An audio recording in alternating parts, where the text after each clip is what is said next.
छतरपुर के ग्राम बगौता में एक व्यक्ति की कथित तानाशाही, जालसाजी और जमीनों पर अवैध कब्जे के काले कारनामों ने पूरे इलाके में हड़कंप मचा रखा है।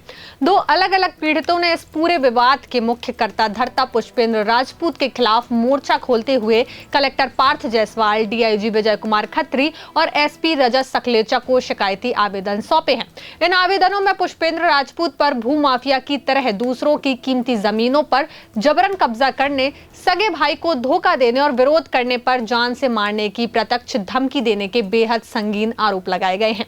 पुष्पेंद्र राजपूत की दगाबाजी और क्रूरता का सबसे घिनौना चेहरा तब सामने आया जब उसका अपना सगा भाई राजेंद्र राजपूत अपने दो मासूम बच्चों की उंगली थामे अधिकारियों के पास रोते हुए न्याय मांगने पहुंचा। पीड़ित भाई राजेंद्र राजपूत ने आरोप लगाया कि उसके सगे बड़े भाई पुष्पेंद्र राजपूत, भाभी वंदना राजपूत और भतीजे सचिन राजपूत ने मिलकर एक सोची समझी साजिश रची। इन लोगों ने राजेंद्र की बुजुर्ग मां काशीबाई राजपूत को गुमराह कर अपने जाल में फंसा लिया और उन्हें राजेंद्र के खिलाफ बुरी तरह भड़का भी दिया। पुष्पेंद्र इतना शातिर है कि वो अपनी ही बुजुर्ग मां के माध्यम से राजेंद्र के खिलाफ झूठी शिकायतें करवा रहा है ताकि उस पर दबाव बनाया जा सके।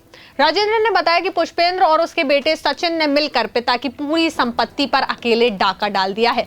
पूरी पुश्तैनी जमीन के साथ साथ घर के कीमती जेवरातों पर भी पुष्पेंद्र ने अकेले अवैध कब्जा कर रखा है और अपने छोटे भाई और मासूम बच्चों को उनके जायज हक से पूरी तरह वंचित कर दर दर भटकने के लिए छोड़ दिया है। पुष्पेंद्र राजपूत के जुल्म की कहानियां यहाँ खत्म नहीं होती। अपनों को ठगने के बाद उसने बाहरी लोगों की संपत्तियों पर भी नजरें गड़ा रखी हैं। छतरपुर के वार्ड नंबर 21 निवासी पंकज रैकवाड़ ने पुलिस अधीक्षक को सौंपे आवेदन में पुष्पेंद्र राजपूत और उसके बेटे सचिन राजपूत पर गंभीर आरोप लगाए हैं। पंकज ने बताया कि उन्होंने ग्राम बगौता में विनोद कुमार गुप्ता और यशवर्धन गुप्ता से करीब 5,500 वर्ग फीट जमीन खरीदी थी, जिस पर उनकी बाउंड्री वॉल और मकान भी बना हुआ है। लेकिन पुष्पेंद्र राजपूत और उसके बेटे सचिन ने जमीन हथियाने की नीयत से पंकज की अनुपस्थिति का फायदा उठाया और उस कीमती जमीन पर जबरन अवैध कब्जा कर लिया। जब पीड़ित पंकज ने इस गुंडागर्दी का विरोध किया तो मुख्य आरोपी पुष्पेंद्र और उसके बेटे ने सरेआम गाली गलौज की और उन्हें जान से मारने और झूठे कानूनी मुकदमे में फंसाकर जिंदगी बर्बाद करने की धमकी भी दी।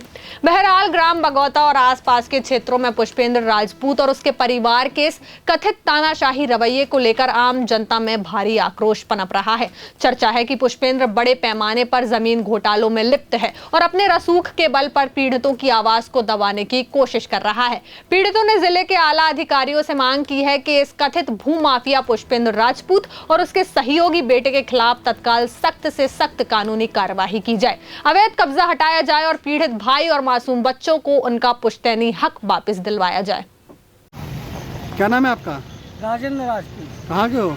ग्राम बगौता के। क्या हुआ आपका? क्या घटना? अरे हमारी ज़मीनी मैटर चल रहा है। क्या हुआ कि हमारे भाई ने करीब 18 करोड़ की ज़मीन हड़प ली। 10-10.5 एकड़ ज़मीन थी, सभी उनने बेच खाई। उनने अपने रिश्तेदार के नाम कर दी, कच्ची ज़मीन अपने माई के नाम और अपने सारे के नाम, लड़का के नाम, ऐसे फुटका करके सभी ज़मीन बेच खाई। और सोना चांदी भी रखे बेच, और हमारे पुश्तैनों घर तो वो भी बेच खाओ। छोटे मोटे हमारे गांव में टुकड़े मकान, वो छोटी जमीन थी छोटी मोटी, वो भी उनने बेच खाई। आप क्या चाहते हैं? हम न्याय चाहते हैं, हमें हिस्सा चाहिए। आप कौन हैं? हम राजपूत हैं।